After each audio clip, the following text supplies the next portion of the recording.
Support comes from the Missouri Forest Products Association, committed to conservation and careful management of the state's forests to make them more resilient and better habitats for wildlife. ChooseWood.com. Welcome to St. Louis on the Air. I'm Jonathan Ahl. Today we'll turn our attention to our country's southern border. The difficulties facing migrants seeking refuge and asylum have been on the mind of Webster University nursing faculty member Mary Ann Drake ever since last summer, when she first began hearing about children being separated from their parents. She felt compelled to do something to help. So soon she got her colleagues Sylvia Navia, who is a professor in the Department of International Languages, and Ann Garrity Rathert from the Department of Legal Studies involved as well. Now they've taken 2 trips along with Webster students to the border, and they join me in the studio. Mary Ann, Sylvia, Ann, welcome to the program. Thank you. Thanks so much for having us. Thank you. If you'd like to get in on the conversation, you may call us at 314-382-8255. That's 314-382-TALK. You can also send us an email at talk@stlpublicradio.org or tweet us at STLOnAir. Mary Ann, you were shocked last summer when you learned of the treatments that immigrants and refugees were getting. How did you go from just observing what was happening down at the border, so far away from it, to actually getting involved in doing something? Yeah. Well, earlier in my career, I had been a VISTA volunteer along the southern border, and so I was really pretty compelled to do something. I just put out feelers all over. I went through my professional association.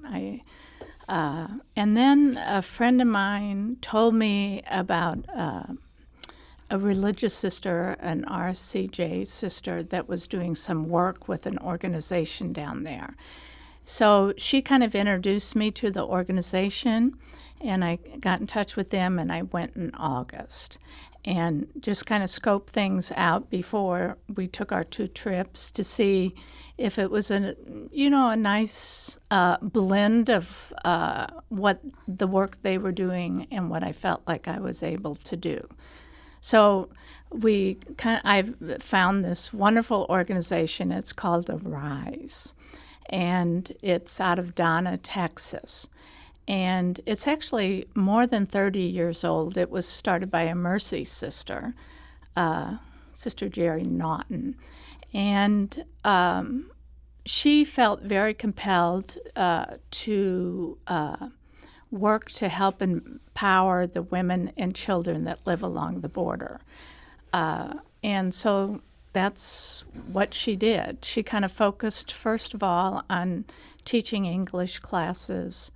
And over the years, the work has kind of expanded. So when you went down there and when you took groups of students down there, what specifically did you do? Well, the first time I just went to kind of build relationships. And then the second time, I got my friends here to come with us, and we took 4 nursing students and 2 journalism students.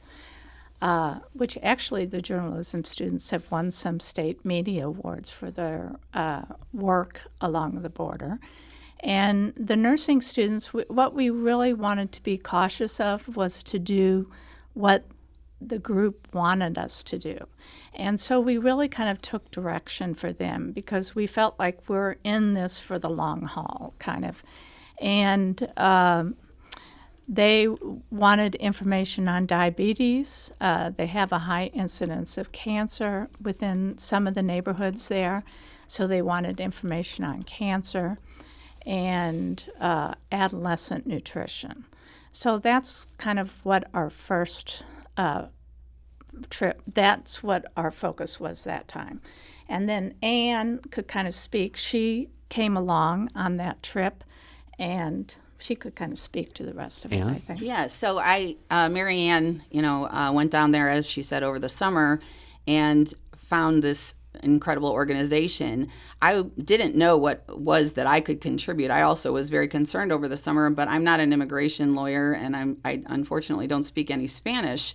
So while I desperately wanted to do something, I wasn't sure what that would look like. So when Mary Ann sent us all an email, I immediately responded, and I figured, well, if they needed any legal assistance, I would do that. But otherwise, I just wanted to go and be a volunteer in whatever way I could.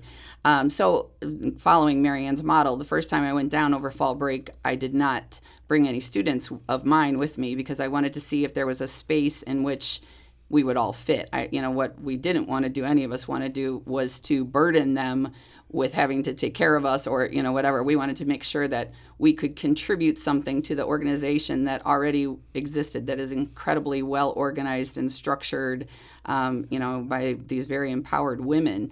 And so we wanted to help if we could, but also to not be in the way if we couldn't. So when I went down there over fall break, I was sort of in communication with them from the moment I agreed to go.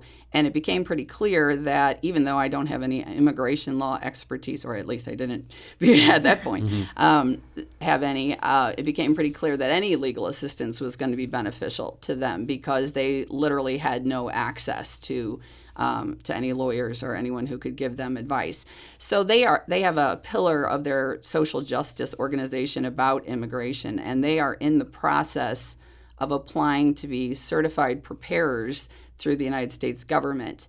So there is a status where, basically you have to either be an immigration lawyer or you have to be a certified preparer to fill out some of these forms. I mean, like some of the application forms are 20 and 30 pages long and in English.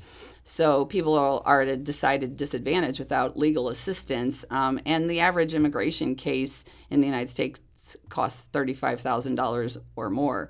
So this group of, as I say, incredibly empowered people at Arise decided they were going to become preparers as an organization and as individuals.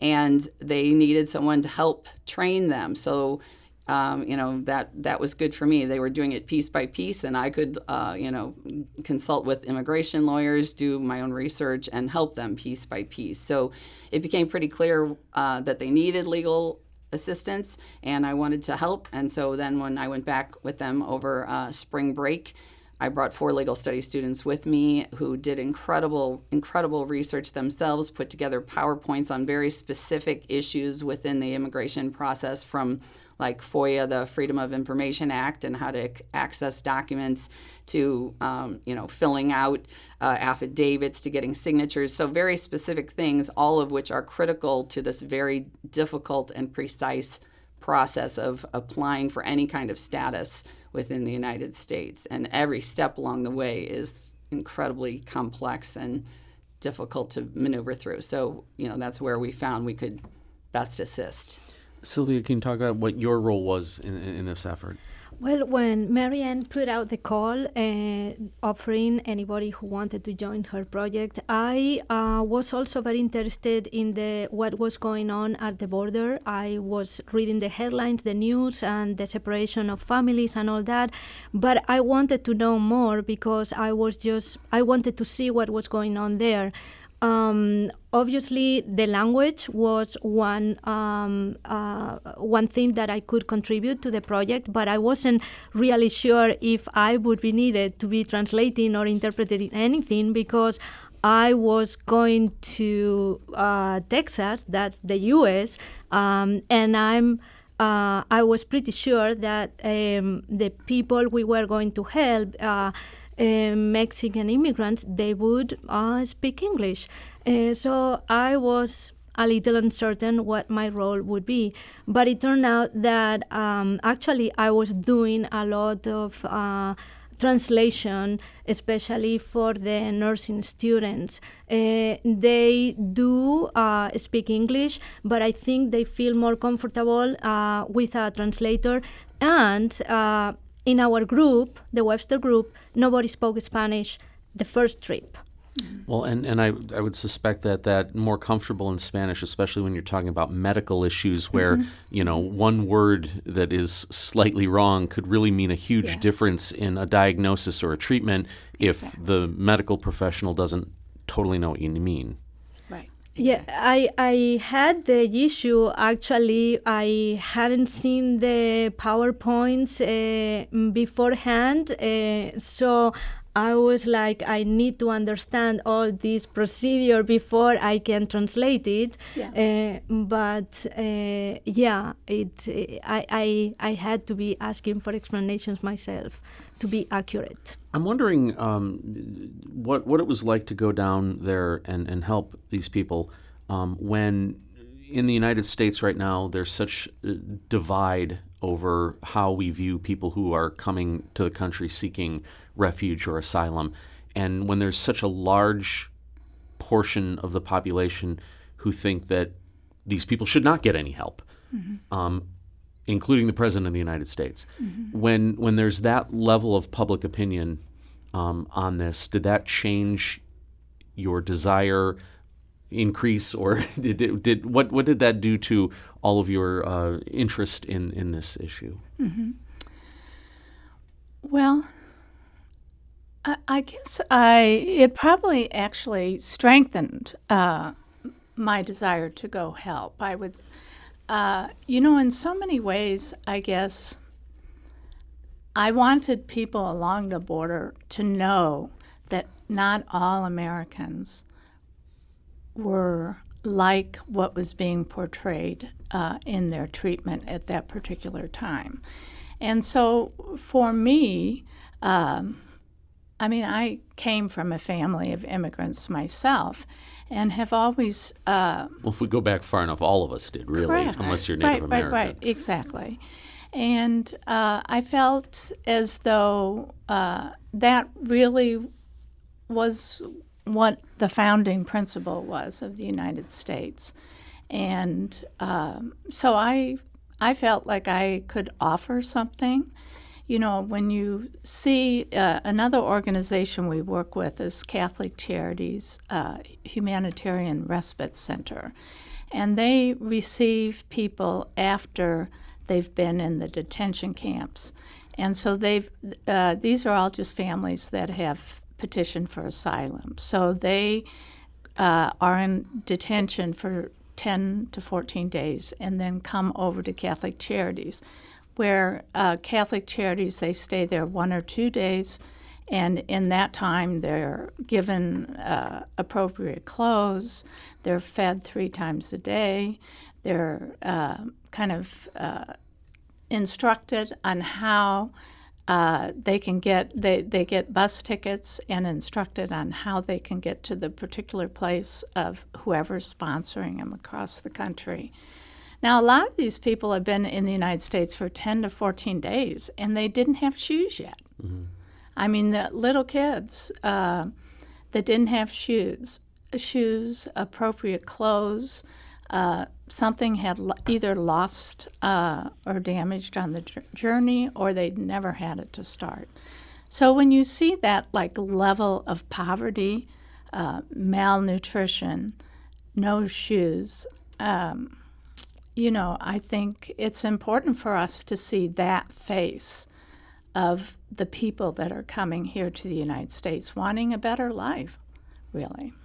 And these were all people who literally crossed the bridge. So these were not people who were, not that I'm blaming anyone, but these were not people who were trying to, enter undocumented. They were turning themselves over to the Border Patrol so that they could gain asylum within the United States. And so, that, of course, is international law. It's also U.S. law. They're entitled to do that. And so I just wanted to make sure myself that people were getting their human rights and their constitutional rights to whatever extent that I could ensure them.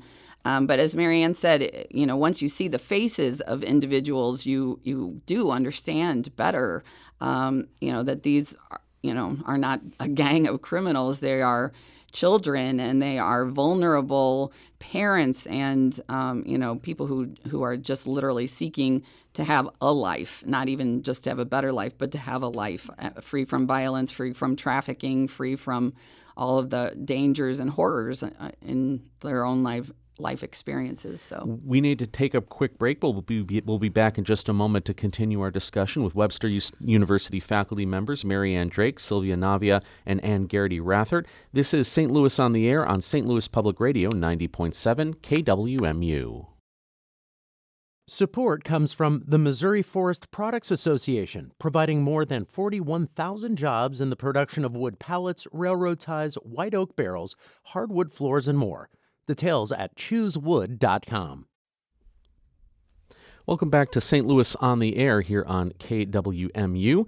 Back to our discussion with Webster University's Marianne Drake, Sylvia Navia, and Ann Garrity Rathert.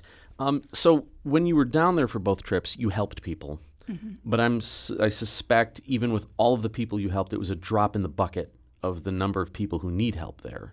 Correct. So how does that, how do you process that, where you're deeply involved on a very intimate level, helping people with this, but you know that even with all of your effort, it's just a tiny number?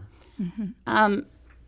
One of the things that Marianne did extremely well in finding Arise was that Arise is so well organized, and they know what they need. Mm-hmm. And so they are looking for assistance. They're looking for volunteers to fit into their organization. That is an ongoing organization. So in some ways, it wasn't totally overwhelming, although there were aspects of it that were.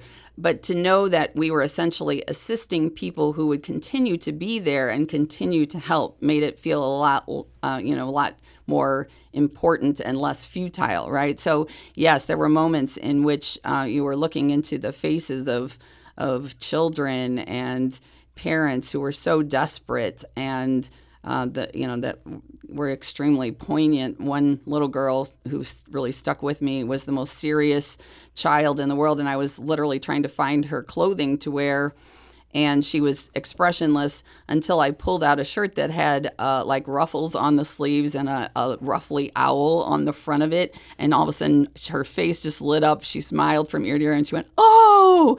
Just, that childlike delight in a cute shirt. I mean, I was happy for her, but it was just a heartbreaking moment. I had to actually leave the room for like 5 minutes to recuperate from the horror of that moment for me.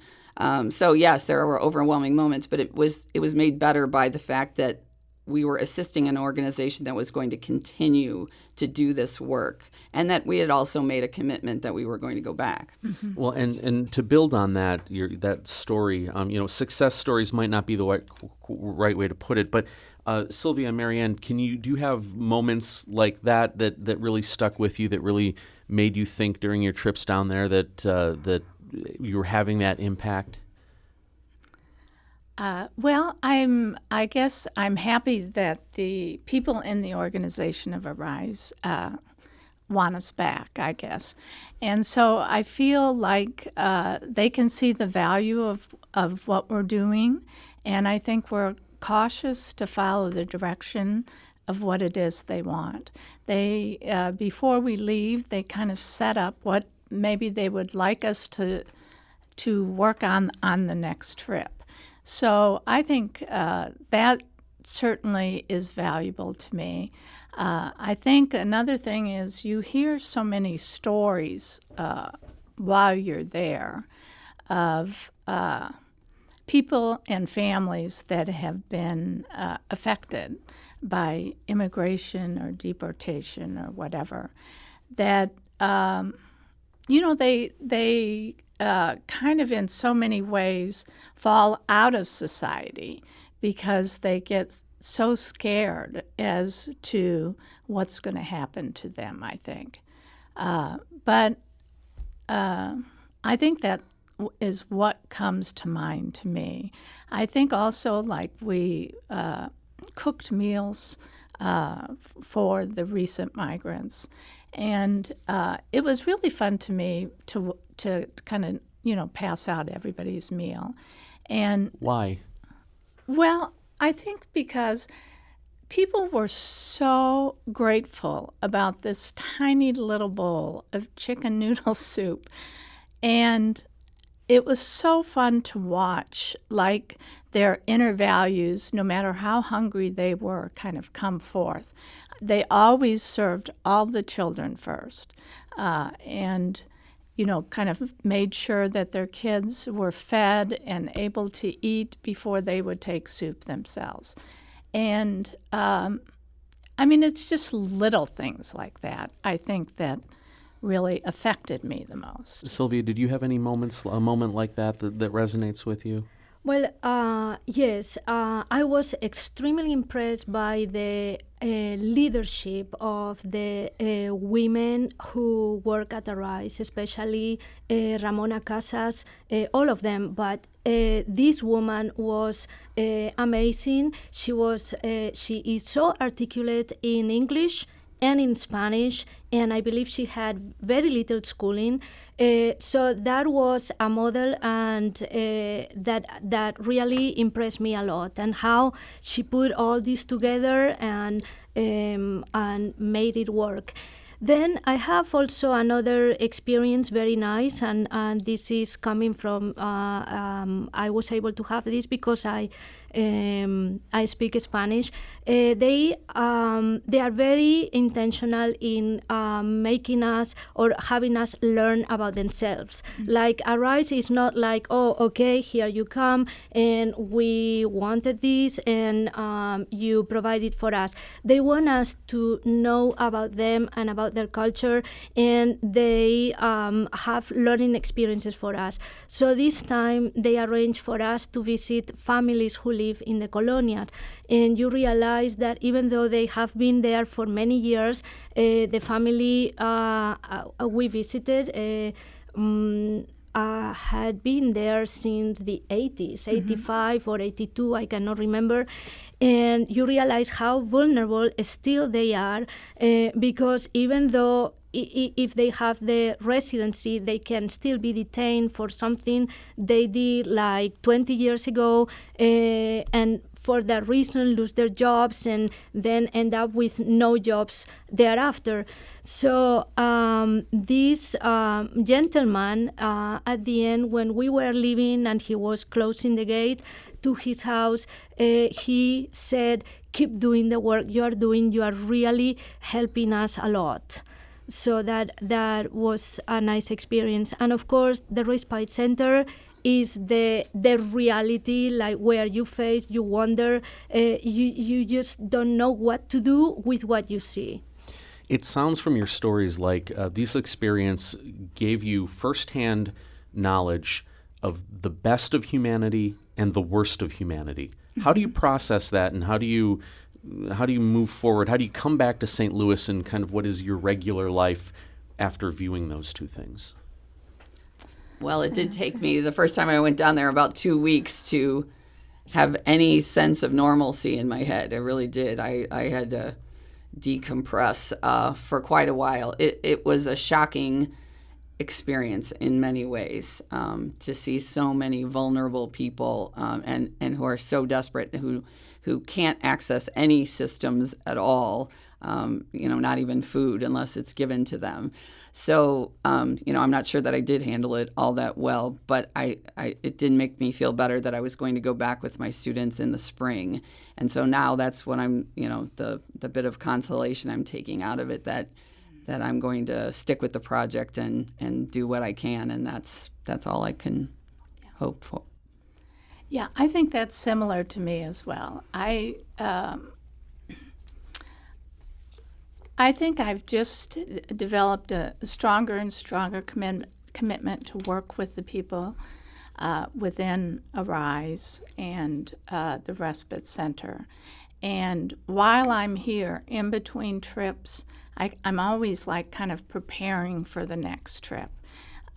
Talking to maybe students that are interested to take the trip with us next time around, or working on projects that Arise have asked us to work on. So I'm busy. I feel like I'm busy with my work there, even though I'm living in St. Louis and have a life here too. Sylvia, how did you process that what you saw there? Well, for me, I could say I'm an immigrant myself, but I am a privileged one, and so it makes me realize how privileged we are.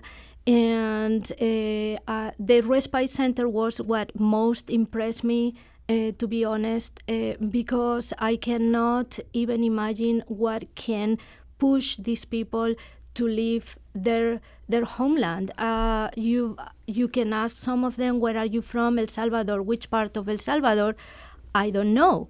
So you can imagine, do they know what is awaiting them? Or so that kept me thinking a lot about this experience for a long time.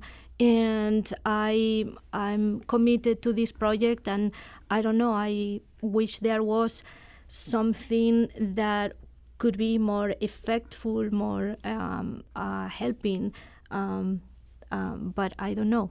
When do you go back? Well, we're waiting on dates. I've, for fall break, spring break, I think is what we're hoping for. And so we're just kind of waiting to make sure those dates are okay. How many students do you think you'll take next time? We kind of try to keep our whole group around 12, just because of transportation and space kind of issues. And how is this paid for? How is your trip paid for? Yeah. Lots of different ways, really. The university, Webster University, has contributed funds to assist us in our travels, which has been extremely helpful. I think they're committed to the project as well. And I think most of the students have to put up the money themselves, but we're looking towards grants to assist them with some of that. Yes, all of our students that have gone so far have done this out of their own funds. Yeah. So to the point where, the rest of us flew, but one of my students so desperately wanted to go that she drove by herself on spring break from St. Louis all the way to the tip of Texas. It took her like 20 hours by herself in a car each way.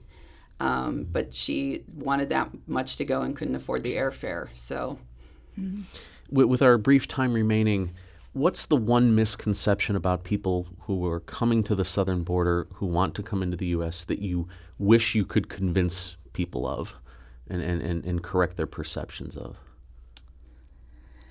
I guess for me, that I would say to talk to them. They are good people. They're very family oriented, and they really want to do right by their family. And they're hoping that to come here will give their family a different life. Yeah, and I, not to keep telling individual anecdotes, but we did talk to one woman who had brought her 8-year-old child with her, but left her 10-year-old child in Honduras to take care of her sister who was dying of cancer. And she came with her 8-year-old so that she could make any money at all. There were no jobs to be had in Honduras. And so she had to travel with her 8-year-old on foot to come here, to just hoping to work for any amount of time. She didn't even care if she got deported, just to come into the United States, do some agricultural work to get enough money to support her sister and her other child who were in Honduras, and her 10-year-old taking care of her sick sister. Sylvia? Well, coming from the literature and culture field, I would say that we should try to get to know these people and their cultures, because when we don't know who they are, then we fear everything because everything is possible. But once you get to know them, then you realize that they are human beings like you, but in a worse kind of situation. Marianne Drake, Ann Garrity Rathert, and Sylvia Navia, thank you so very much for being on St. Louis on the Air today. Really appreciate your time. It was great to be here. Thank you very much. This is St. Louis on the Air on St. Louis Public Radio 90.7 KWMU.